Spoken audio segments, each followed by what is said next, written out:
शायतुभ्यम। ये राष्ट्र हमारा भारतवर्ष और हमारे शास्त्र हमारी पहचान है। इस पहचान को विदेशियों के द्वारा और स्वतंत्र होने के बाद स्वदेशियों के द्वारा पूरी ताकत से मिटाया गया है। ये हमारे बच्चे नहीं जानते। नई पीढ़ी की जीवन पद्धति में, उनके विचार में, उनके सोच में कहीं भी शास्त्र नहीं है, संस्कृत नहीं है। और हमारे शास्त्र सारे के सारे संस्कृत में लिखे हुए हैं। इसलिए संस्कृत हमारे राष्ट्र की पहचान है और संस्कृत नहीं है तो भारत नहीं है। इतनी कथाएं धरती पर हो रही हैं, कथाओं का धंधा चला है पूरे देश में। इतना बड़ा धंधा चला है कि दो अक्षर का ज्ञान नहीं है, वर्ण मातृका का ज्ञान नहीं है, माहेश्वर सूत्र का ज्ञान नहीं है, प्रत्याहारों का ज्ञान नहीं है, कुछ का भी ज्ञान नहीं है। रस अलंकार छंद का ज्ञान तो बहुत दूर की बात है। और सब कथावाचक बैठकर धरती का धन निचोड़ रहे हैं। इसका कारण क्या है? आप ये विचार कीजिए कि कोई पढ़े लिखे विद्वान लोग उनकी सभा में जाते हैं क्या? कोई पढ़े लिखे लोग जो संस्कृत से जुड़े हुए लोग हैं, एक भी श्रोता बन के उनकी कथा को नहीं सुनते। मतलब पूरे देश में संस्कृत का उच्छेद हो गया है।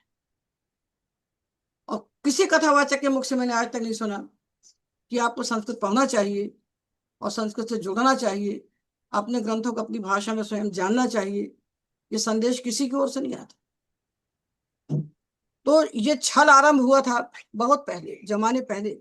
पर संस्कृत उस समय हमारे देश की भाषा थी, तब भी कथा का व्यवसाय आरंभ हो गया था। कथा वास्तव में होती है हमारे राष्ट्र की पूरी परंपरा को जानने के लिए। पुराण हमारे राष्ट्र का इतिहास है। रामायण, महाभारत और पुराण ये हमारा इतिहास है।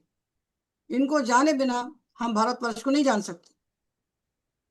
किंतु दुर्भाग्य से हमारे देश में जो हमने 1100 वर्षों की गुलामी झेली, लगभग 1100 वर्षों की गुलामी जो हमने झेली, उसके बारे में हमें जानना चाहिए। क्योंकि पुराना इतिहास है, इसलिए अपना इतिहास हमने कैसे खोया और उससे अपने आप कैसे जुड़ेंगे, ये जानकारी हमें होना चाहिए। कि इस देश में 3 प्रकार के आक्रांता आए। पहले आक्रांता जो यवन, शक, हूण इत्यादि थे, इनका आक्रमण केवल राजनैतिक आक्रमण था, सांस्कृतिक आक्रमण नहीं था। क्योंकि ये आए और आने के बाद हमारे देश की संस्कृति में विलीन हो गए, हमारे साथ उनके संबंध होने लगे और वो हमारे साथ घुल मिल गए, एकाकार हो गए। तो इनके आने से हमारा सांस्कृतिक क्षय नहीं हुआ। किंतु जो दूसरा मुस्लिम आक्रमण था, वो राजनीति के साथ साथ सांस्कृतिक था, मजहबी था। उन्होंने हमारे देश का महाविनाश किया और केवल बाह्य क्षति नहीं की, इन्होंने हमारे धर्म संस्कृति का जो क्षय किया, जिसको आज तक हम लोग भोग रहे हैं। इनका आक्रमण हमारे लिए बहुत बड़ा घातक था। इन्होंने सीधा सीधा जनता को बलपूर्वक मुस्लिम बनाया और धर्मांतरण करके। उसके पहले कौन था बताइए? जब ईसाई धर्म नहीं था तब भी सनातन धर्म था। जब ये पैदा नहीं हुए थे, जब इस्लाम धर्म नहीं था, तब भी सनातन धर्म था। क्योंकि सनातन धर्म की आयु कहीं नहीं लिखी, इनकी तो आयु लिखी है 2025 साल होगा ईसा को। तो ईसाई धर्म से ही इस्लाम धर्म की शाखा निकली। उन्हीं की पीढ़ियों में ये इस्लाम धर्म पैदा हुआ। इनकी तारीखें हैं, इनकी सारी गणनाएं हैं, ये हमारे सामने पैदा हुई कि जो सनातन धर्म अनादि है, और जो अनादि होता है वही अनंत होता है, और जिसकी उत्पत्ति होती है उसका विनाश होता है। यत उत्पद्यते तद विनश्यति, ये सृष्टि का सिद्धांत है। तो सनातन धर्म अनादि होने से अनंत है। किंतु ये आक्रांताओं का जो सबसे भयानक अस्त्र होता है, सबसे भयानक अस्त्र इनका होता है, जो तलवार बंदूक से ज्यादा भयानक होता है, वो होता है किसी भी राष्ट्र के इतिहास को विकृत करते हैं। तो इन्होंने आकर के हमारे राष्ट्र के गौरवशाली संघर्ष का ऐसा इतिहास रचा, जिसमें आक्रांताओं की तो गौरव गाथा गाई गई। और हम जो इस देश के वासी हैं, इनको कायर सिद्ध किया गया, इनको पिछड़ा सिद्ध किया गया। इनको अशिक्षित सिद्ध किया गया, इन्हें बारबेरियन कहा गया। तो ये सब जो कुछ हुआ है हम सब जानते हैं। लुटेरे सिकंदर को महान कहा, और फांसी के फंदे पर झूल झूल जाने वाले हमारे जो क्रांतिकारी थे, क्रांतिवीर थे, उनको आतंकवादी और डाकू कहा। वेदों के दृष्टा जो ऋषि थे, यहां से शुरुआत हुई है। ये हमको मालूम होना चाहिए। ये इसलिए बता रहे हैं कथा कहने के पहले कि पुराण हमारा इतिहास है, और पुराण इसलिए पढ़े जाते थे कि पुराणों को पढ़ने से हमारे चित्त की और हमारे चरित्र की शुद्धि होती है। चित्त की शुद्धि और चरित्र की शुद्धि के लिए कथाएं कही जाती थी, और एक अनारत क्रम से कही जाती थी। एक के बाद एक इनका क्रम चलता रहता था। उनको कहने वाले सूत होते थे। जो कथाओं में आगे जैसा देश में बढ़ता जाता था, राष्ट्र का विकास होता था, उसके आधार पर उन वंशावलियों को जोड़ते थे, राजाओं की वंशावलियों को, सारी घटनाओं को जोड़ करके इतिहास को आगे बढ़ाते थे। तो इनका जो पाठ पाठ होता था, इनका जो कथन होता था, ये पैसा कमाने के लिए नहीं होता था। कभी भी इस देश में पैसा कमाने के लिए कथा नहीं कही जाती थी। कथा कही जाती थी अपने राष्ट्र की जड़ों से जोड़ करके अद्यतन पूरी जानकारी बच्चों को देने के लिए, और उसको कहने की एक शैली थी। जो अंग्रेजों का इतिहास है, अंग्रेज कहते हैं कि हिंदुओं को इतिहास लिखने का तमीज नहीं है, इनको इतिहास लिखना नहीं आता। तो उनकी शैली जो इतिहास लिखने की है, वह जन्म मृत्यु का ब्यौरा, कौन कब पैदा हुआ, कौन कब मरा, किसने कब शासन किया, किसने किस प्रकार से अत्याचार किए, किसने प्रजा का पालन किया। पालन तो करना जानते नहीं। तो ये जो डाटा कलेक्शन है, ये उनकी इतिहास लेखन की विधि है। पर हमारे इतिहास लेखन की जो विधि है, पहले उसको समझना होगा कि हमारी शैली क्या है। वेदों की शैली और पुराणों की शैली में जमीन आसमान का अंतर है। तो उस शैली को जाने बिना इन्होंने हमको कह दिया कि हमको इतिहास लिखने का तमीज ही नहीं है, तो हमारा इतिहास कहाँ से शुरू होगा। तो बड़ा भारी छल हमारे साथ ये किया गया। ये बात हमें मालूम होना चाहिए, सब बातें प्रत्येक बच्चे बच्चे को मालूम होना चाहिए कि वेद हमारे देश के नहीं, पूरी सृष्टि के प्रथम ग्रंथ है, और ये किसी के द्वारा लिखे नहीं गए। ये परमात्मा का निश्वास है। यही परंपरा है पूरे राष्ट्र की। वेद परमात्मा के निश्वास हैं। यस्य निश्वसितम वेदाः, भगवान के निश्वास स्वरूप है ये। और उस निश्वास के रूप में प्रकट हुए वेदों को सुन करके ब्रह्मा सृष्टि बनाने का विज्ञान प्राप्त करते हैं। इसलिए करपात्री जी ने कहा है कि वेद सृष्टि का सनातन संविधान है। सृष्टि का सनातन संविधान है वेद। तो हमारी पूरी परंपरा को तोड़ करके जो छल हमारे साथ किया गया, ये हम आपको बता रहे हैं, आप अपनी संतानों को बताइए। और इस बात को बहुत संक्षेप में हम बता रहे हैं। इतना संक्षिप्त तो बच्चे बच्चे को मालूम होना चाहिए कि वेद हमारे देश में रचे गए, वेद हमारी संपत्ति है, वेद सृष्टि के सबसे प्राचीनतम ग्रंथ हैं, सृष्टि के अनादि ग्रंथ हैं। उनसे प्राचीन दुनिया में कोई किताब नहीं मिलती। और उनकी जो भाषा संस्कृत है, वो भाषा संस्कृत ही है। ये वैदिक संस्कृत की दरार अंग्रेजों ने आके डाली। उससे प्राचीन दुनिया की कोई भाषा नहीं है। इसको कैसे मान लें जब इस देश में वो आए? क्योंकि इनकी परंपरा जो है ना, इनकी परंपरा, ये हुआ क्यों, इनकी परंपरा के अनुसार ये जो सृष्टि बनी, इनके पास तारीख है।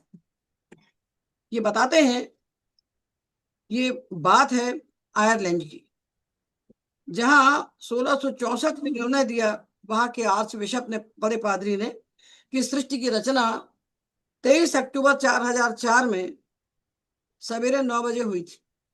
उनको मालूम, चटाई बिछा के परमात्मा ने सृष्टि बनाई। और साथ में ये बताया गया कि ये हमारा अंतिम निर्णय है, फाइनल। इसके पहले कुछ निर्णय और हुए थे, और जो इस निर्णय के विरोध में बात करेगा उसको दंड भोगना पड़ेगा चर्च का। और चर्च का दंड क्या होता था? जिंदा जला। तो इनको ये समस्या क्यों आई? क्योंकि जब इस देश में आए और आकर के उन्होंने हमारा इतिहास देखा, हमारे पुराणों को देखा, तो करोड़ों वर्षों का इतिहास उनको मिला। ईस्ट इंडिया कंपनी के एक न्याय विभाग में आए थे विलियम जोन्स। उन्होंने इस देश में दबिस्ता नाम की पुस्तक प्राप्त की, जिसमें सिकंदर के आक्रमण के 6000 साल पहले का इतिहास मिलता है। उसमें 153 हिंदू राजाओं के नाम दिए। तो यहाँ आकर के उन्होंने भारतीय इतिहास परंपरा को जानने की चेष्टा की, और जब उन्होंने पुराणों को देखा तो करोड़ों वर्षों का उनको इतिहास मिला। तो उन्होंने कलकत्ते में एक रॉयल एशियाटिक सोसाइटी बनाई, और जिसका उद्देश्य था भारतीय इतिहास का अध्ययन करना। वो सोसाइटी के प्रधानमंत्री थे, और उसके सारे सदस्य अंग्रेज होते थे, उसमें एक भी हिंदू नहीं था। तो इन्होंने ये माना, ये सोचा कि गुलामों के देश का इतिहास इतना समृद्ध और हमसे प्राचीन कैसे हो सकता है, क्योंकि उनको तो 6000 वर्ष से पहले जाना नहीं था, 6000 साल से पहले जा नहीं सकते थे। तो उन्होंने वो सोसाइटी बनाई, और सोसाइटी बनाकर उसके अंदर बैठ करके काल का निर्णय किया। और सबसे बड़ी बात ये कि उन्होंने भारत के जो हिस्टोरियंस थे, इतिहासवेत्ता, उनको साथ में लिए, साथ में लेकर के उनको बड़े बड़े पद दिए, राय बहादुर इत्यादि के खिताब उनको दिए, और उनकी कलम से बनवा लिया इन्होंने। उसमें रमेश चंद्र मजूमदार थे, अल्तेकर थे, 12 हिस्टोरियंस थे हमारे देश के। तो उन्होंने निर्णय किया कि ऋग्वेद का काल 2000 बीसी से 1500 बीसी के बीच में तय कर दीजिए। ये डेट बनाई, इससे ज्यादा बना नहीं सकते। वेबर 1100 बीसी मानता है वेदों को, और उपनिषद का काल 800 बीसी से 500 बीसी के बीच में मानो, और चरक का काल पहली शताब्दी एडी मानो, और जो ज्योतिष इत्यादि का कार्य है, ज्योतिष इत्यादि ग्रंथ जो हैं वो 500 ईस्वी पूर्व मानो, और धर्म सूत्र को मानिए 600 से 200 बीसी, और महाभारत इत्यादि जो है वो 200 ईस्वी के बाद। तो सारा का सारा गड्ढ करके हजारों साल का इन्होंने घोटाला करके हमारे सामने एक इतिहास प्रकट कर दिया। और उसके बाद जब हम स्वतंत्र हुए, तो कोई भी राष्ट्र जब स्वतंत्र हुआ है धरती पर, तो उसने सबसे पहले अपनी भाषा नीति, अपनी शिक्षा नीति, अपने इतिहास का संकलन संवर्धन करने का काम किया है, भारतवर्ष को छोड़कर। तो जब स्वतंत्र हुए तो कोटा वेंकटाचलम एक बहुत बड़े इतिहासवेत्ता हुए, जो बाद में सन्यासी हो गए, उनकी जानकारी आपको गूगल में मिल जाएगी। उन्होंने 25 वॉल्यूम में भारतीय इतिहास को लिखा है। और 1881 में जब मद्रास में इंडियन हिस्ट्री कांग्रेस हुई, तो उन्होंने कहा, 1981 में, सॉरी, 1981 में जब इंडियन हिस्ट्री कांग्रेस हुई, तो वहां उन्होंने कांग्रेस से प्रार्थना की, उनसे, उस सभा से प्रार्थना की कि भारतीय इतिहास की गणना पर फिर से एक विचार करना चाहिए हम लोगों को बैठ करके। किंतु उनको इस बात से सफलता नहीं मिली। पंडित भगवत दत्त थे, उन्होंने किया, कई लोगों ने प्रयास किए, किंतु नए इतिहास के लेखन में कोई परिवर्तन नहीं हुआ, और अंग्रेजों का बनाया हुआ इतिहास इस देश में चलता रहा और चल रहा है। एक हुआ जेम्स मिल, स्कॉट का विद्वान था, स्कॉटलैंड का, स्कॉटिश था। उसने भारत की जमीन पर कभी पैर नहीं रखा, और 6 वॉल्यूम में वो भारतवर्ष का इतिहास लिखता है। और वो इतिहास हमारे देश में 100 साल तक पढ़ाया गया। उसको पढ़ के ही हमारे यहाँ के सिविल सर्विसेज पास की जाती थी। इस देश के जो शासकीय अधिकारी बनते थे, आईएएस, उस समय आईसीएस कहलाते थे, वो उसी इतिहास को पढ़ के तैयार होते थे, और आज तक हमारे देश में उसी इतिहास को पढ़ाया जा रहा है। विद्यार्थी उस उत्तर को नहीं लिखेगा तो फेल हो जाएगा, इसलिए वही लिखना है। तो ये सारा का सारा जो दुर्भाग्य हमारे साथ चलता रहा, आज दिन तक चलता आ रहा है। सरकारें बदलती जा रही हैं, और इतिहास जहां के तहां गढ़ा जा रहा है। हम स्वतंत्र हुए तो हमारे देश को पहला शिक्षा मंत्री दिया गया मौलाना अबुल कलाम आजाद। वो हमारा पहला शिक्षा मंत्री बना, अब्दुल कलाम, अब्दुल कलाम नाम था, अब्दुल कलाम आजाद। वो मौलाना अब्दुल कलाम जो थे, वो अरब में जन्मे थे, और काहिरा में उन्होंने शिक्षा प्राप्त की थी, और भारतवर्ष में आए थे इस्लाम का प्रचार करने। वो हिंदी संस्कृत के घोर विरोधी थे। वो हमारे पहले शिक्षा मंत्री बने। जब तक वो जिंदा रहे, उन्होंने देश में हिंदी का टाइपराइटर नहीं बनने दिया, और हिंदी भाषा में ज्ञान विज्ञान के ग्रंथ लिखने का सारा कार्य मुसलमानी संस्थाओं को दिया गया, मुस्लिम संस्थाओं को दिया गया। सब तरफ से, मतलब कहीं से हमारे लिए एक छेद भी नहीं छोड़ा जहां से हम अपनी जड़ों को विकसित कर लें। तो ये सब जो हमारे साथ हुआ है, ये बड़ा भारी दुर्भाग्य है। और ये घोषणा कर दी गई कि जो पुराण हैं ये सारे के सारे गप हैं, ये सब कल्पित हैं। तो देखिए, हमारी परंपरा शुरू होती है वेदों से। वेद हैं, उपनिषद हैं, आरण्यक हैं, फिर हमारे सूत्र ग्रंथ हैं, फिर रामायण है, फिर महाभारत है। ये परंपरा चली आ रही है। ये कालखंड बांटे अंग्रेजों ने आकर। ये अनारत चलने वाली जो धारा हमारी थी, जैसे गंगोत्री से गंगा जी चलती है, तो अनारत वो चलती जाती है, गंगा सागर तक बहती चली जाती है। जहां से हम उनको उठाते हैं वहीं वो गंगा जी होती है। जहां से उनको हम छूते हैं वहीं हमारी पतित पावनी गंगा जी होती हैं। वो हमारी धारा, तब से लगातार चली आने वाली धारा के बीच में उन्होंने इतना बड़ा अभिशाप खड़ा कर दिया कि इनमें जो पुराण हैं, जो हमारे इतिहास के मूल आधार हैं, पुराणों को उन्होंने कहा ये बिल्कुल गप है, ये प्रामाणिक है ही नहीं, इनकी बातें विश्वसनीय नहीं है। और रामायण और महाभारत जो हमारे इतिहास ग्रंथ हैं, उनको उन्होंने कह दिया ये एपिक है। एपिक यानी काल्पनिक काव्य। जब कोई कवि काव्य लिखता है तो अपनी मर्जी से उसमें हीरो हीरोइन तय करता है। तो राम हमारे काल्पनिक हो गए, और महाभारत के सारे पात्र हमारे काल्पनिक हो गए, ये कवि की कल्पना से प्रसूत हो गए। तो हमारे पूरे इतिहास को जड़ से उखाड़ करके उन्होंने अलग कर दिया। अब इतिहास कहाँ से शुरू किया जाए? तो यदि सिकंदर नहीं आता तो हमारा इतिहास वहां से भी शुरू नहीं होता। तो हमारा इतिहास इन्होंने चंद्रगुप्त से लेकर 327 बीसी से आरंभ किया। उसके पहले के इतिहास को हम मानते ही नहीं। इतना बड़ा हमारा वाङ्मय, वेदों से लेकर के पानी नहीं हो गए वहां तक, महात्मा बुद्ध हो गए, भगवान बुद्ध हो गए, ये सारा का सारा नकार करके 327 बीसी से इन्होंने इतिहास को आरंभ किया, और वो भी इन्होंने अपनी मर्जी के अनुसार। तो भारत का मध्यकालीन इतिहास मुसलमानों ने अपने हित में लिखा, और ब्रिटिश काल में भारत का इतिहास अंग्रेजों ने अपने हित में लिखा। तो भारत का निष्पक्ष इतिहास कभी लिखा ही नहीं। इसमें इन्होंने विजेता के गौरव का वर्णन किया, और राष्ट्र के लिए संघर्ष करके मर जाने वाले वीरों की गौरव गाथा का वर्णन नहीं किया। तो विश्व में शायद ही कोई ऐसा देश होगा, शायद ही कोई ऐसी जाति होगी जिसके इतिहास के साथ इतना बड़ा खिलवाड़ किया गया हो, जितना बड़ा खिलवाड़ भारत के इतिहास के साथ किया गया है। तो अंग्रेजों के द्वारा लिखा हुआ इतिहास हमारी दास्ता का अभिशाप है, जो कूटनीतिज्ञ अंग्रेज शासकों के द्वारा छल पूर्वक राजनीतिक उद्देश्यों से लिखवाया गया। ये केवल हमारी धर्म संस्कृति पर आघात नहीं है, ये भारत को सदा सर्वदा के लिए गुलाम बना देने की साजिश है, और ऐसी शिक्षा नीति देने की साजिश है जिससे काली चमड़ी वाले अंग्रेज अनंत काल तक इस देश में पैदा होते रहे। और वो इस मामले में 99% सफल हुए हैं। इस बात को हम लोग देख रहे हैं, इस बात को हम लोग भोग रहे हैं।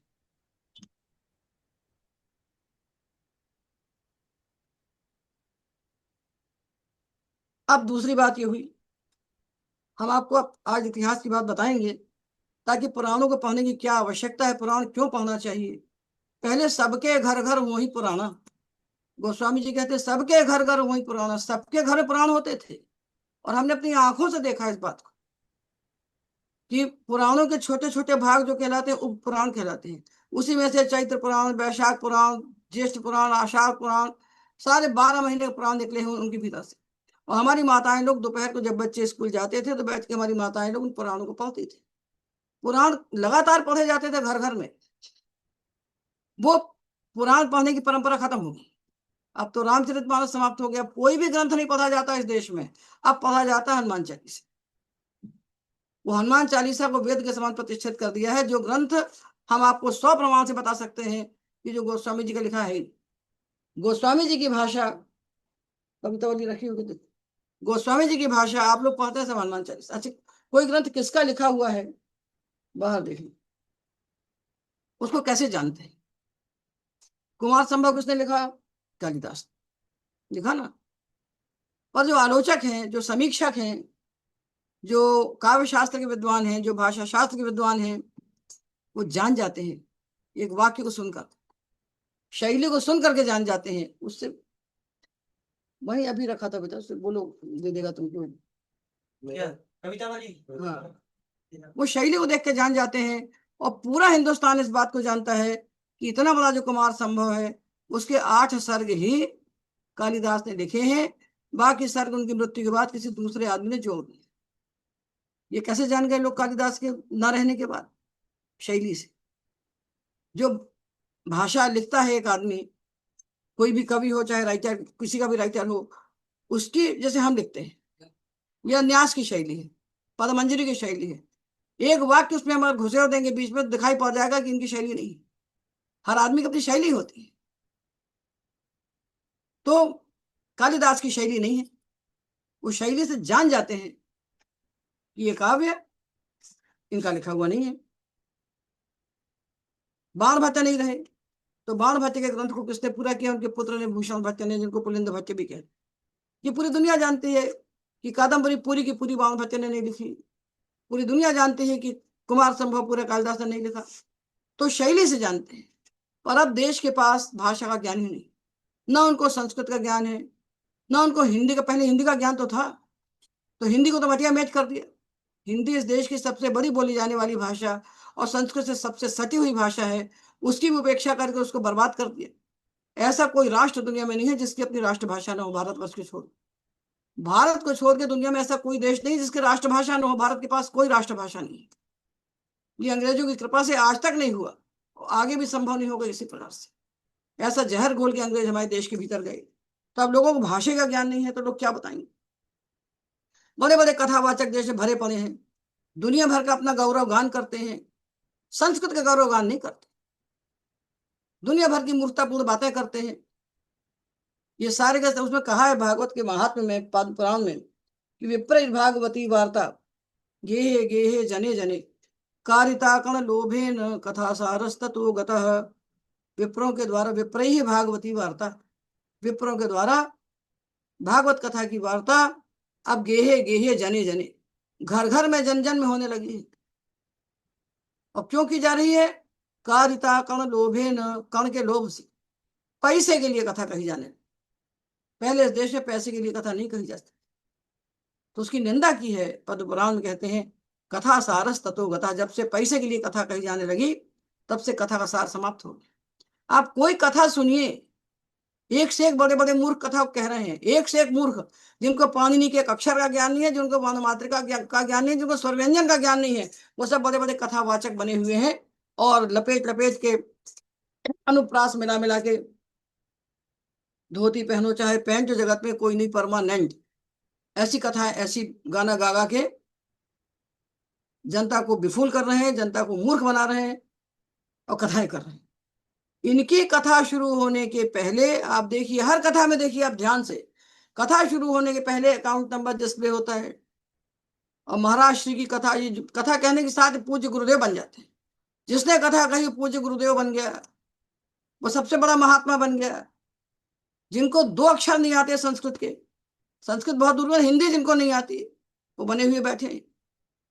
अब हनुमान चालीसा पर बड़ी बड़ी बातें करते हैं। अब हमको हनुमान चालीसा की बात नहीं करना चाहिए, यहाँ पर बात निकल आएगी तो बता देते हैं कि किसी भी ग्रंथ को जानने के लिए, उसकी समीक्षा करने के लिए, उसकी भाषा को समझने के लिए, जैसे कोई कपड़ा है, कपड़े पे थिगड़ा लगा दीजिए, अलग दिखाई पड़ेगा ना? एक पैच लगाएंगे, अलग दिखाई पड़ेगा ना? इसी प्रकार एक कवि की भाषा में एक वाक्य कोई घुसेड़ दे, हम एक आधी लाइन घुसेड़ देंगे कालिदास के उसमें, तो आपको दिखाई पड़ जाएगा कालिदास का नहीं। जो समीक्षक हैं, जो भाषा वेदता हैं, जो साहित्य के वेदता हैं, जो शैली को जानते हैं, जिनको रस और शैली का ज्ञान है, वो जान जाते हैं। तो इतनी बड़ी रामचरितमानस देखिए, कवितावली देखिए, दोहावली देखिए, कालिदास के किसी ग्रंथ को देखिए, उनके ग्रंथ में कहीं भी इतनी घटिया शैली नहीं मिलेगी जो शैली हनुमान चालीसा की। उसकी भाषा इतनी सस्ती भाषा है कि छोटे छोटे बच्चे भी वैसी रचना कर सकते हैं। तुलसीदास सदा हरिचेरा कीजे नाथ हृदय मह डेरा, ये कोई भाषा है? गोस्वामी जी की भाषा कवितावली को पढ़ने में हिंदी जानने वालों के पसीने छूट जाते हैं कि अवधेश के द्वारे सकारे गई सुत गोद के भूपति लैनिक से अवलोकी हो सोच विमोचन को ठगी सी रही जे न ठगे धिक से और तुलसी मन रंजन रंजित अंजन नैन सुखंजन जातक से और सजनी शशि में समशील उभय नव नील सरोरुह से बिक से। हनुमान चालीसा करने वाले इसका अर्थ कर दे। जो हनुमान चालीसा रोज पढ़ते हैं वो इसका अर्थ कर दें और करके प्रतिपादित कर दें इस बात को कि ये हनुमान चालीसा गोस्वामी जी के द्वारा, गोस्वामी जी का अनादर है, गोस्वामी जी का सरासर अनादर है कहना कि हनुमान चालीसा गोस्वामी जी ने लिखा। पचरा आ रहा है, ठीक है, लोग पढ़ रहे हैं, जुड़े तो हैं धर्म से हनुमान चालीसा के नाम पर। धनुर्यज्ञ जब होता है सीता स्वयंवर का, उसमें दुनिया भर के राजा के इकट्ठे होते हैं। तो गोस्वामी जी कहते हैं छोनी में के छोनी पति छाजे जिन्हें छत्र छाया छोनी छोनी छाए छिति आए निमिराज के। इसमें से बताना कितने हिंदी वाले इसका अर्थ जानेंगे कि छोनी में के छोनी पति छाजे जिन्हें छत्र छाया छोनी छोनी छाए छिति आए निमिराज के।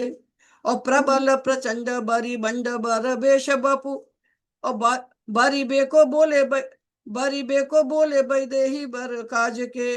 बारी बेको बोले बैदेही बर काज के और बोले बंदी विरुद्ध बजाई बर बाजन्यू और बाजे बाजे वीर बाहु धुनत समाज के। और तुलसी मुदित मन पुर नर नारी जेते बार बार हेरे मुख औध मृग राज के। अब आप तौलिए, आप लोग देखें सब पढ़े लिखे संस्कृत के विद्यार्थी हैं और सबको हमने पाणिनि शास्त्र पढ़ाया है। आप बताइए कि इस भाषा से गोस्वामी जी के नाम से रचा हुआ जो हनुमान चालीसा, हम ये नहीं कहते कि मत पढ़ो, हनुमान चालीसा पढ़ो, कम से कम भगवान का नाम तो ले रहे हैं, जुड़े तो हो उससे।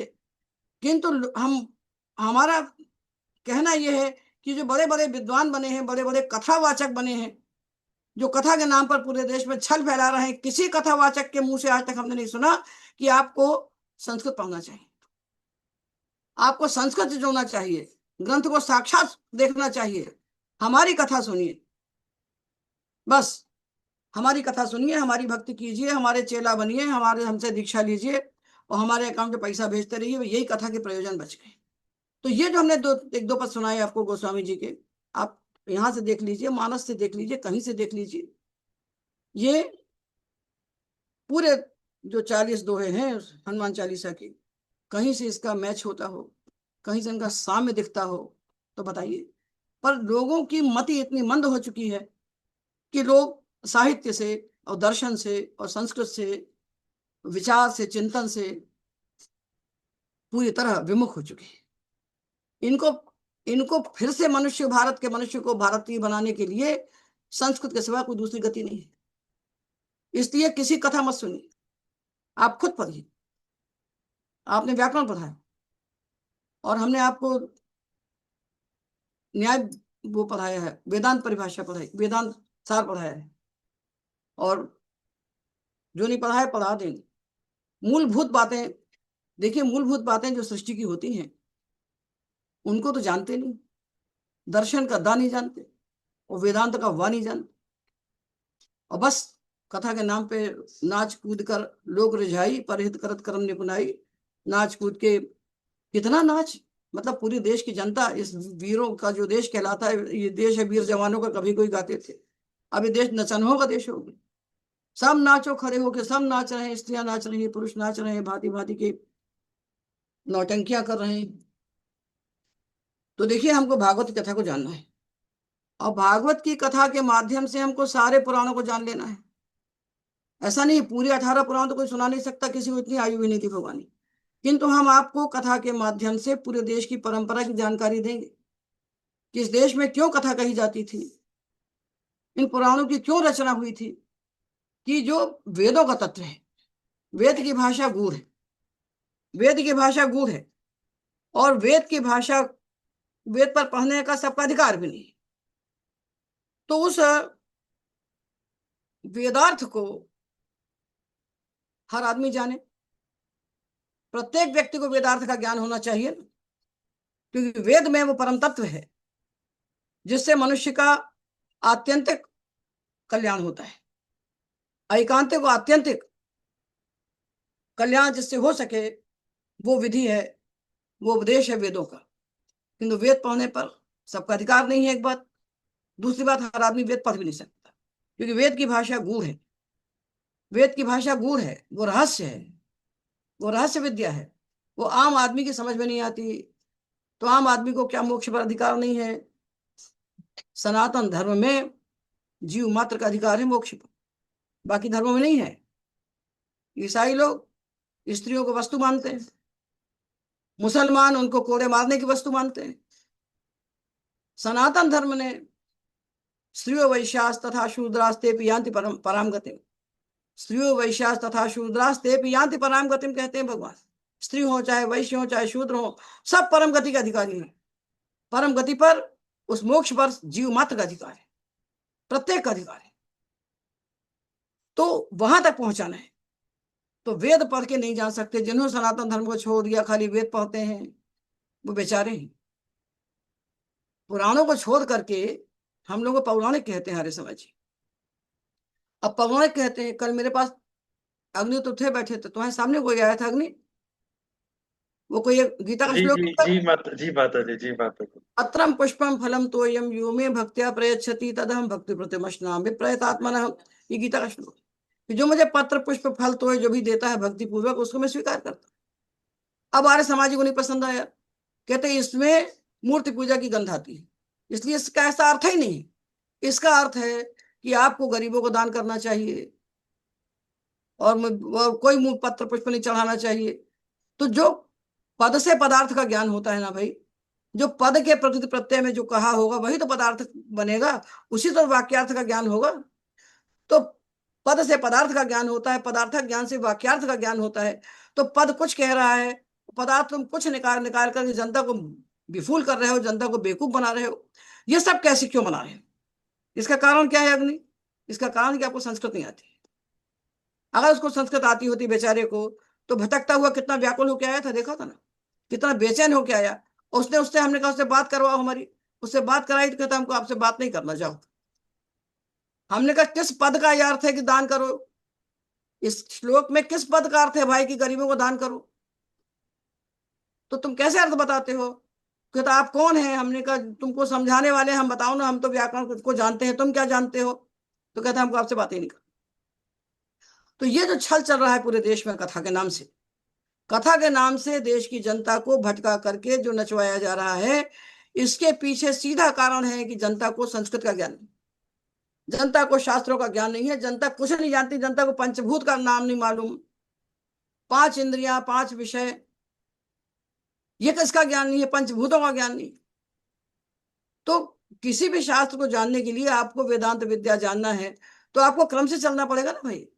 बिना क्रम के सीधा भगवान मिल जाते हैं क्या? तो हर चीज की विधि होती है।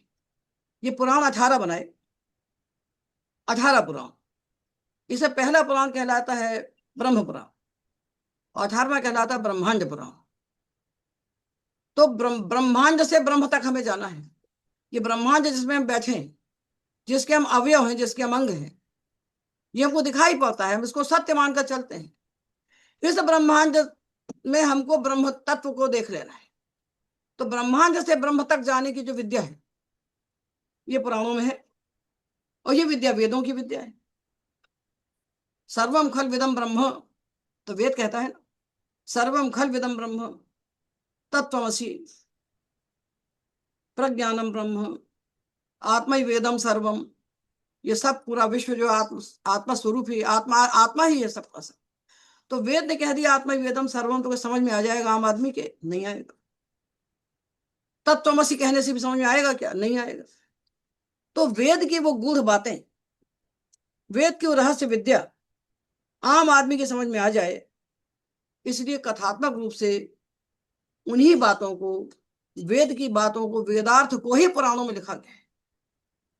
और नारद पुराण में बात कही गई है कि वेदार्थाद अधिकम मन्ये पुराणार्थम वरानने। हे वरानने, भगवान कहते हैं कि हे वरानने, अहम पुराणार्थम वेदार्थात अधिकम मन्ये। मैं पुराणों के अर्थ को वेद के अर्थ से ज्यादा बड़ा मानता हूं। कि वेदा प्रतिष्ठा वेदा प्रतिष्ठिता सर्वे पुराणे नात्र संशय। जितने भी वेद हैं वो सब पुराण में प्रतिष्ठित हो गए आकर। जितने वेद हैं और वेद का जितना अर्थ है वो सब पुराणों में आकर के संश्रित हो गया है, उसे प्रतिष्ठित हो गया है। मतलब वेद की बात को ही पुराण, वेद की गूढ़ बातों को, वेद की रहस्यात्मक बातों को सरल शैली में, कथात्मक शैली में, बच्चों की शैली में, रोचक शैली में पुराण व्यक्त करते हैं। तो ऐसा नहीं कि वेद अलग है पुराण अलग है। ये धारा हमने बताया गंगोत्री से गंगा सागर तक गंगा एक है, अलग अलग नहीं है कि इलाहाबाद की गंगा अलग, प्रयाग की गंगा अलग और गंगा सागर की अलग, ऐसा नहीं। गंगा जी सर्वत्र गंगा जी। इसी प्रकार वेदों से चली आने वाली जो धारा है, हमारी सनातन परंपरा की धारा, हमारी सनातन विचारधारा, वो पूरी धारा वेदों से चलती हुई, पुराणों से होती हुई अद्यावधि बह रही है। किंतु अब उसको व्यवसाय का साधन बना लिया। कथा कहो ना भाई, पैसा मत लो, ऐसे पैदा हो ना माई के लाल कि कथा सुनाओ, जनता का कल्याण करो, पैसा मत लो। तो 50 लाख, 1 करोड़ आजकल फीस तय होती है, और हेलीकॉप्टर से फूल बरसाए जाते हैं उन कथा व्यास के ऊपर, जो व्यास के नाम पर केवल छल करते हैं। तो वो अपने आप आपका पैसा जेब से नहीं निकालते हैं, आप देते हो तब तो लेते हैं ना। तो किसकी गलती है? देने वाले की। जो श्रोता हैं उनको तत्व ज्ञान नहीं है, उनको शास्त्रों का ज्ञान नहीं है, उनको कुछ मालूम ही नहीं है क्या करना है। तो कथा को बना लिया गया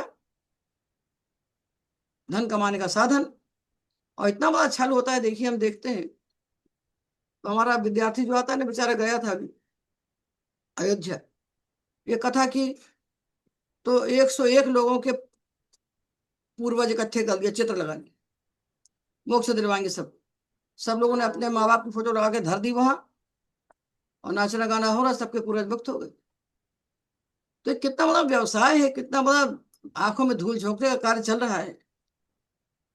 तो वेदार्थ से पुराणार्थ जो है, उसकी महनीयता के 3 कारण जीव गोस्वामी ने अपने तत्व संदर्भ में बताए हैं कि वैदिक साहित्य जो है विशाल है, और वैदिक साहित्य दुरधिगम है, उसको समझना कठिन है। अधिगम यानी जानना, अधिगम यानी ज्ञान। गच्छति ने जाता है, अधिगच्छति ने समझता है, प्राप्त कर। तो वेदार्थ की दुरधिगमता और वेदार्थ के निर्णय में मुनियों परस्पर जो विरोध है, ये 3 कारण है। इसलिए वेदार्थ के निर्णय के लिए पुराणों का महत्व स्वीकार किया गया है। पुराण की वाणी में वेद ही बोलते हैं, पुराण की वाणी वेद की ही वाणी है। पुराण के अर्थ निर्णय में वेदार्थ का, वेद का अर्थ ही स्फुटित होता है। इसलिए पुराण का धार्मिक महत्व आज भी हमारे लिए बहुत विशिष्ट है। वेद ने ईश्वर की कल्पना को प्रतिष्ठित किया, किंतु पुराण ने उस ईश्वर को जन जन के हृदय तक पहुंचा दिया। तो वैदिक संहिता में कर्मकांड का प्राधान्य है, उपनिषद में ज्ञान कांड का प्राधान्य है, किंतु पुराणों में भक्ति का प्राधान्य है। पुराण की भाषा इतनी सरल है कि वो जो ब्रह्म तत्व है वो सरलता से हमारे हृदय भीतर प्रविष्ट करा देते हैं। पुराण भगवान को सीधा सीधा आपके मुट्ठी में रख देते हैं ले जाकर। तो वो शैली है। तो पुराणों की शैली को अंग्रेजों ने समझा नहीं, और पुराणों को गप कह करके हमारे जीवन से, हमारी शिक्षा पद्धति से, हमारे चिंतन से पुराणों को अलग करती। तो जो यहाँ, ये पुराणों को कौन समझेगा, वेद को कौन समझेगा, हमारी जीवन पद्धति को कौन समझेगा? जो इस देश में पैदा होगा, जो भारत में पैदा होकर भारत की माता के गर्भ से पैदा होता है ना, वही यहाँ की बातों को समझ सकता है। बाहर से आया हुआ अंग्रेज जो इस परंपरा को जानता ही नहीं है, जो संस्कृति रचा पचा नहीं, वो थोड़ी बात समझता। तो उनको हम अपने से बड़ा प्रमाण मानते हैं। हमें कुछ कहना है तो हम कहेंगे वेबर ने ऐसा कहा, तो कीथ ने ऐसा कहा। तो ये सब कहने से बातें बड़ी हो जाती हैं। दो चार हम लोग पढ़ते थे एमए में, तो हम लोग कहते थे गुरुजी लोग याद कर लो, इतने कोटेशन याद कर लो कीथ का फलाने जगह। तो हम लोग 20-25 कोटेशन याद करते थे, तो हमारी जिंदगी से बर्बाद हुई। फिर समझ में आया कि तो बेफूल करने का तरीका है कुल। तो ये सब जो हमारे साथ छल हुआ है, छल हमारे पास आना चाहिए। तो इसलिए हमारे जो पुराण हैं वेदों से ज्यादा महत्वपूर्ण इसलिए है कि उनमें सारी बातें, वेदों की बातें कथात्मक शैली से और कथाएं कुछ काल्पनिक, कुछ ऐतिहासिक। इतिहास को नहीं छोड़ता। उसकी शैली जो है, एक शैली होती तत्वकथन, एक शैली होती है जिसमें रूपक अतिशयोक्ति की प्रधानता होती है। पुराणों की शैली में रूपक रूपक अलंकार है, अतिशयोक्ति अलंकार है। तो इसकी बातें रूपक में कही गई है, अतिशयोक्ति में कही गई है। अतिशयोक्ति ने एग्जैजरेशन, तो हमको लगता है कि ये सब गप है। तो हमारे देश की परंपरा को जो नहीं जानते, उनकी कही बातों को हमें नहीं मानना चाहिए। हमको अपनी जो पारंपरिक बातें हैं उनमें विश्वास करके इनके अर्थ निर्णय के तरीके को जानना चाहिए कि यन्न दृष्टम ही वेदेषु न दृष्टम स्मृति न दृष्टम स्मृति स्मृति स्मृतिषु द्विजा उभयोर्यन्न दृष्टम ही तत्पुराणे प्रगीयते। यन्न दृष्टम ही वेदेषु, जो बातें वेद में नहीं दिखाई पड़ती हैं हमको, न दृष्टम स्मृतिषु, स्मृतियों में नहीं दिखाई पड़ती है, और उभयोर यन्न दृष्टम ही, और जो दोनों जगह दिखाई नहीं पड़ती, तत्पुराण ही प्रगीयते, वो बातें पुराण कह देता है। तो पुराण जो है वो वेद का एडवांस रूप है, वो आगे की धारा है। हर आदमी, आम आदमी, हर आदमी एक समान बुद्धि का नहीं होता, एक समान मति का नहीं होता, एक समान साधन उसके पास नहीं होते, बौद्धिक साधन भी नहीं होते, आर्थिक साधन भी नहीं होते, समय नहीं होता। तो हम देखते हैं देश में कितने मकान बन रहा है, 50 तो मजदूर बेचारे आते हैं सुबह से रात तक, सिर में ईंट रख के काम करते हैं। उनका भी तो कल्याण होना चाहिए ना, उनका भी कल्याण होना चाहिए ना, सबका कल्याण होना चाहिए। तो उन सबका कल्याण हो, इसलिए वेद की बातों को पुराणों में व्याख्यात किया गया है। तो पुराण का ज्ञान विचक्षणता की कसौटी है। तो चारों वेदों को और 6 अंगों सहित वेदांगों को और उपनिषदों को जानने वाला व्यक्ति कभी विचक्षण नहीं माना जा सकता यदि पुराणों को नहीं जानता है। ये बात ब्रह्मांड पुराण में कही है कि जो सब वेदों को जानता है, चारों वेदों को, और शिक्षा, कल्प, निरुक्त, व्याकरण, छंद, ज्योतिष, 6 वेदांग है। शिक्षा, कल्प, निरुक्त, व्याकरण, छंद, ज्योतिष, जो 6 वेदांगों को जानता है और जो चारों वेदों को जानता है और सारे उपनिषदों को जानता है, वो भी यदि पुराण को नहीं जानता तो विचक्षण वो नहीं हो सकता। जो वेद चतुरो वेदान, वेद क्या है? विद धातु का रूप है। विदो लटोवा, विद धातु से लट लकार में न लतु सुस्थ लतु समा प्रत्यय विकल्प से होते हैं। तो एक बार वेद वित्ता विदंती बनता है, एक बार वेद विदतु विदु बनता है। अनलतु सुस्थ, वेत्ति वित्ता विदंती वेत्सि वित्था वित्थ वेद विद्वा विद्मः, वेद विदतु विदु, वेत्थ विदतु विद, और वेद विद्व विद्म। नल तो सुस्थ थल नल वमाई प्रत्यय लट के स्थान पर विद धातु से विकल्प से होते हैं। तो यो वेद चतुर्वेदान, जो चारों वेदों को जानता है, और सांगोपनिषदो द्विजा, और सारे वेदांगों का 6 वेदांगों सहित जो सारे उपनिषदों को जानता है, और पुराणम नैव जानाति, किंतु पुराणों को नहीं जानता, न च सस्याद् विचक्षणः, उसको विद्वान नहीं कह सकते। इसलिए पुराण हमारी परंपरा के अंग हैं। पुराणों को छोड़ करके जिन्होंने केवल वेदों को पकड़ लिया है, वो बेचारे वेद वेद पढ़ते रहेंगे, वो वैसे ही अर्थ करेंगे, पत्रम पुष्पम फलम त्वयं में पत्र कोई अर्थ ही नहीं है, मतलब मूल कहीं है, अर्थ कहीं है।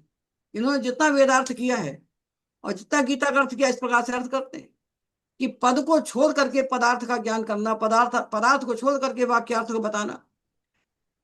तो वाक्यार्थ ज्ञान में पदार्थ ज्ञान की कारणता होती है, वाक्यार्थ ज्ञान में पदार्थ ज्ञान कारण होता है।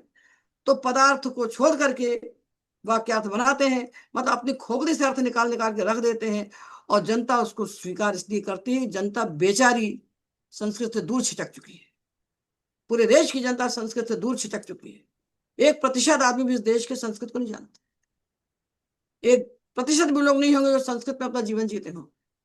इसलिए जो शास्त्र नहीं पढ़ते वो माला जपते हैं, वो नाचते हैं, वो ताली बजाते हैं, कुछ भी करते रहते हैं। तो ये सब चला है जो देश में व्यवसाय, उस व्यवसाय से हट करके उस व्यवसाय को तोड़ करके हमें शास्त्र सम्मत मार्ग को स्वीकार करना चाहिए। तो इसलिए हम ग्रंथों को पढ़ें, किंतु पढ़ने के पहले हमको पद पदार्थ का ज्ञान होना चाहिए। जब पद पदार्थ का ज्ञान होगा तो हम वाक्यार्थ का ज्ञान करेंगे, वाक्यार्थ का ज्ञान होगा तब हम उसको अपने जीवन में उतारेंगे। उसमें से किस प्रकार से उसको ग्रहण करना, जीवन में किस प्रकार से उसको हमें स्वीकार करना, वो सब जान सकेंगे। तो इसलिए पुराण की रचना भारतीय दृष्टि से इतिहास की भावनाओं को स्पष्टता प्रतिपादित करती है। साधारणतः घटनाओं का वर्णन इतिहास का मुख्य विषय माना जाता है, किंतु हमारे देश का इतिहास जन्म मृत्यु का ब्यौरा मात्र नहीं है। हमारे देश का इतिहास जो है वो हमारे जीवन को जीवन की पद्धति देता है, जीवन का आदर्श प्रदान करता है, जीवन के लक्ष्य से जो होता है। जो शास्त्रों को नहीं पढ़ते उनके जीवन का कोई लक्ष्य नहीं। वो 70-80 साल तक बेचारे भटकते रहते हैं, उनको कुछ समझ में नहीं आता क्या करना क्या नहीं करना। इस मंदिर से निकलेंगे उस मंदिर में घुसेंगे, इस गुरु को छोड़ेंगे उस गुरु को पकड़ेंगे, इसके चेले बनेंगे उसके चेले बनेंगे। अरे अब दुनिया में सबसे बड़ी हानि क्या है मानो? सबसे बड़ी हानि दुनिया की क्या है? अपनी बुद्धि को दूसरे के पास गिरवी रख दे, अपनी बुद्धि को दूसरे के पास गिरवी रख दे। इससे बड़ी संसार की कोई हानि नहीं। मूढ़ पर प्रत्यय नहीं बुद्धि, माँ कहते हैं मूर्ख कौन है? बोले जो दूसरे के कहे से चलता है। पर प्रत्यय ने बुद्धि, पर प्रत्यय प्रत्यय विश्वास, परस्य प्रत्ययन नेया बुद्धि यस्य। दूसरे के विश्वास से चलाई जाती है बुद्धि जिसकी, जिसका दिमाग दूसरे के विश्वास से चलाया जाता है, वो उसका नाम है मूर्ख। तो बड़े बड़े पढ़े लिखे मूर्ख हैं, बड़े बड़े पढ़े लिखे लोग जाकर के ये मूर्ख कथावाचकों के से दीक्षा ले लेते हैं। बड़े बड़े अधिकारी हैं, बड़े बड़े पदों पर अधिकारी हैं। इसका मतलब कि अधिकारी के पास भी दिमाग नहीं है, क्योंकि उसने शास्त्र नहीं पढ़े। तो आधुनिक विद्या पढ़ने से नौकरी मिलती है, आधुनिक विद्या पढ़ने से नौकरी मिलती है, और आधुनिक विद्याओं को पढ़ने से ज्ञान नहीं मिलता। और ऋते ज्ञानान न मुक्ति, ऋते ज्ञानान न मुक्ति, बिना ज्ञान के मुक्ति नहीं होती। ऋते क्या है? अन्य आराध्य तरते दिख शब्दांच उत्तर पदा जाहि युक्ते। ऋते यानी बिना, बिना। और ऋते शब्द के योग में पंचमी आती है। तो ज्ञानान, ज्ञानात ऋते, ज्ञान के बिना। उपपद विभक्ति है पंचमी। अन्य आराध्य तरते दिख शब्दांच उत्तर पदा जाहि युक्ते। तो ऋते ज्ञानान, बिना ज्ञान की मुक्ति आती नहीं। तो ये जितने आधुनिक विषय पढ़े जाते हैं, बड़ी बड़ी डिग्रियां हैं, बड़ी बड़ी डिग्रियां, बड़े बड़े पद, पर हम अनुभव करते हैं कि भीतर से खोखले हैं। इनको पाणिनि का नाम नहीं मालूम, इनको इस देश के 4 शास्त्रों का नाम नहीं मालूम, इनको इस देश की परंपरा का रत्ती भर भी ज्ञान नहीं। ये जहां पैदा हुए हैं, जिस देश में पैदा हुए हैं, जिस देश की जननी के गर्भ से उपजे हैं, ये उस देश की रक्षा के लिए कुछ तो संकल्प करें। तो ये सब बैठे, सबके पास एक बचा है कि किस प्रकार से ये न के ना उपाय ना, जिस किसी उपाय से धनार्जन करिए। और धन से क्या करिए, धन से क्या करो वो उनको नहीं मालूम। तो धना धर्मम ततः सुखम, धन अर्जित किया तो धन से धर्म करो। और जब तक धर्म नहीं करोगे सुख कैसे आएगा जीवन में? धर्म के बिना सुख नहीं है संसार में, बिना धर्म के सुख नहीं। तो धर्म है क्या, धर्म के स्वरूप निर्णय कैसे करोगे? तो ना धर्म का ज्ञान है, और ना धर्म के आचरण का ज्ञान है, ना धर्म के स्वरूप का ज्ञान है। तो पुराण जो है ये हमारे जीवन के सच्चे आदर्श इतिहास हैं। और किसी मानव समाज का इतिहास तभी पूरा होता है जब वो सृष्टि के आदि से लेकर प्रलय तक चले। तो हमारे सारे के सारे पुराण सृष्टि के आदि से लेकर प्रलय तक का वर्णन करते हैं। तो प्रलय हो गया तो हम कहाँ से आए? तो सृष्टि और प्रलय बार बार होते रहते हैं। हम जिस धरती में बैठे हैं ये हमारा 28वां है, वही वस्वत 28वां मनवंतर है, 28वां। तो सृष्टि होती है प्रलय होता है, सृष्टि होती है प्रलय होता है। और इस प्रकार से 1000 चतुर्युगी जब हो जाती है तो एक मनवंतर बीत जाता है। तो ये बार बार मनवंतर बीतते हैं, और उसमें से ये हम जो अभी बैठे हुए हैं विष्णु राज्ञा प्रवर्तमानस्य ब्रह्मणो द्वितीय पराथे वैवस्वत मन्वंतरे अष्टाविंशतमे कलियुगे कलि प्रथम चरण ये चल रहा है। अष्टाविंशतम 28वां मनवंतर का ये कलयुग चल रहा है। तो बार बार सतयुग त्रेता द्वापर कलयुग आते हैं और एक चतुर्युगी पूरी होती है तो दूसरी चतुर्युगी आरंभ होती है। ऐसा जब 1000 बार हो जाता है तो एक मनवंतर समाप्त हो जाता है। तो प्रत्येक पुराण में सर्गश्च प्रतिसर्गश्च वंशो मन्वंतराणि च, सर्गश्च प्रतिसर्गश्च वंशो मन्वंतराणि च, ये प्रत्येक पुराण का प्रतिपाद्य विषय है। प्रत्येक पुराण का प्रतिपाद्य विषय है। प्रत्येक पुराण में सर्ग है, सृष्टि है, प्रतिसर्ग है और हमारे वंशावलियां हैं और मनवंतर हैं। ये हमारे प्रत्येक पुराण का प्रतिपाद्य विषय है। उसके बिना पुराण की सामग्री क्या है, पुराण में क्या कहा जाता है, कोई पूछेगा पुराण में क्या होता है, तो सर्गश्च प्रतिसर्गश्च वंशो मन्वंतराणि च वंशानुचरितम चैव पुराणम पंचलक्षण, ये पुराण के 5 लक्षण कहे गए और भागवत में 10 लक्षण कहे। अत्र सर्गो विसर्गश्च स्थानम पोषण मूतयः मन्वंतरेशानुकथा निरोधो मुक्तिराश्रय। तो इसलिए 5 बातें तो चाहिए और ये प्रत्येक पुराण का प्रतिपाद्य विषय है। तो हमको अधिकारी, विषय, संबंध, प्रयोजन 4 की जानकारी चाहिए कि किसी भी ग्रंथ को पढ़ने का अधिकारी कौन है, उस ग्रंथ का विषय क्या है और संबंध, प्रयोजन, आप क्यों पढ़े किसी ग्रंथ को। तो ये 4 अनुबंध चतुष्टय कहलाते हैं। तो पहले हमको 4 का ज्ञान होना चाहिए। तो पुराणों को समझने के लिए पहली बात कि हमको भारत की जननी के गर्भ से जन्म लेना चाहिए। तो उस बात को हम सुनेंगे, समझेंगे, और नहीं तो विदेशी कम चमड़ी लेकर, गोरी चमड़ी लेकर हमें आएंगे ना तो हमको बात पूरी समझ में आ ही नहीं सकती। उन्होंने लाख प्रयास किए, कितने कितने प्रकार की सोसाइटियां बनाई, कितने कितने प्रकार की सभाएं बनाई, सब दुनिया भर के प्रयास भी किए और षड्यंत्र भी किए, किंतु वो हमारे तत्व को नहीं जान सके। अंत में जाकर उन्होंने कह दिया कि पुराण को नहीं पढ़ना चाहिए, कितनी कितनी सूचियां बनाने के बाद।